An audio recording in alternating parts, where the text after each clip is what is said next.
L'objectif de cette vidéo est de montrer comment mettre en forme un document de manière automatisée en utilisant les styles. On va par exemple utiliser le style corps de texte pour pouvoir mettre tous les textes qui n'est pas du titre en forme. Ici, on trouve différents styles déjà, les principaux, ceux qu'on utilise le plus souvent. Et quand on appuie sur la touche F11, ici, on a aussi tous les styles. Il y a là le style par défaut. On peut avoir un style pour les citations, un style pour les en-têtes, pour les légendes. Et pour les titres, c'est plus bas.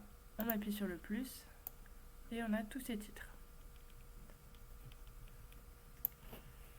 Alors, on va commencer par mettre en forme le corps de texte. Donc pour sélectionner tout le texte, on va faire un CTRL A. Et enfin, on applique le style corps de texte. Là, le style corps de texte a déjà été modifié. On peut le modifier ici sur la petite flèche, éditer le style. Et on peut changer la police. Si on veut mettre par exemple du Libération 100 par exemple, et taille 11. Ok, voilà. Ce qui est souvent demandé aussi, ça va être de faire... Ah, il y a eu un petit souci ici, c'est pas grave. Ça va être de faire un alignement justifié. Donc on va éditer le style. Et l'alignement justifié se trouvera dans l'onglet alignement ici. Et on fait OK. Donc là, on remarque effectivement que l'alignement du corps de texte est justifié. Ensuite, on va vouloir mettre un style au titre.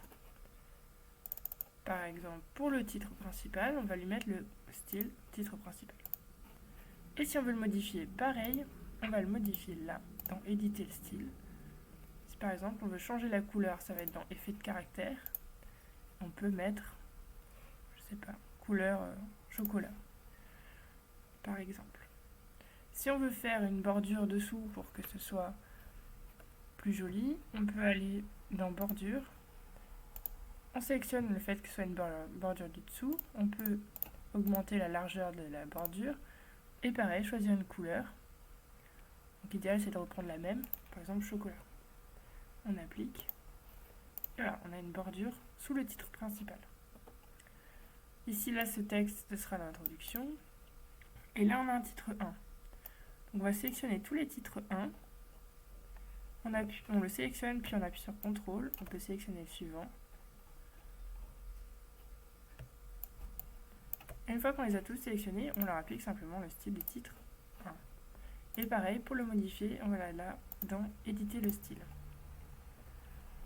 On peut pareil changer la couleur, donc dans effet de caractère, couleur de police, par exemple couleur saumon. On peut choisir de mettre en italique si on le souhaite, modifier aussi la police là, la taille de police. Souvent ici ce sera relatif, donc ce sera en pourcentage. Voilà. Et ce qui est intéressant, c'est que ça change tous les titres 1 d'un coup. Ensuite, pour les titres 2, c'est exactement le même principe. On les sélectionne tous et on applique le style titre 2. On peut aussi, comme je disais tout à l'heure, l'appliquer là. Voilà. Puis, faire modifier. Clic droit ici et modifier. Et on a le même menu qui apparaît. Et on peut choisir, pareil, de modifier les couleurs. Par exemple, mettre de l'orange. Pareil, dans police, on va pouvoir modifier la taille. Faire des effets de caractère. Par exemple, si on veut que tout soit en petites majuscules. Voilà, c'est un exemple. Mais là, ce qui n'est pas terrible, c'est qu'on a l'impression que le titre 2 est avant le titre 1. Et donc ça, en général, c'est à éviter. Ce qu'on va vouloir faire aussi, souvent, ça va être de mettre un retrait. Donc dans éditer le style, retrait et espacement. Et avant le texte, on va pouvoir mettre un retrait. Donc on voit ici dans l'aperçu que ça décale le texte sur la droite. Par exemple, un retrait d'1,6 cm. Et voilà. Et donc là, on va éditer le style pour que ça n'ait pas l'air d'être un style supérieur au titre 1. Donc en enlevant les majuscules et en changeant la taille de police, en rendant plus petit. Voilà. Ensuite, on va vouloir ici supprimer toutes les occurrences de titre 1 et de titre 2 pour les enlever. Parce que là, c'est pour se repérer dans le texte, savoir qu'est-ce qui est titre 1, titre 2. Et pour ça, on va utiliser rechercher et remplacer. On va rechercher, comme c'est écrit dans le texte, c'est écrit titre 1, on va le remplacer par rien. Ensuite, on fait tout remplacer. Et vous voyez, on n'a plus ici titre 1 histoire. Et après, on fait pareil avec le titre 2. Tout remplacer. Remplacer 8 fois.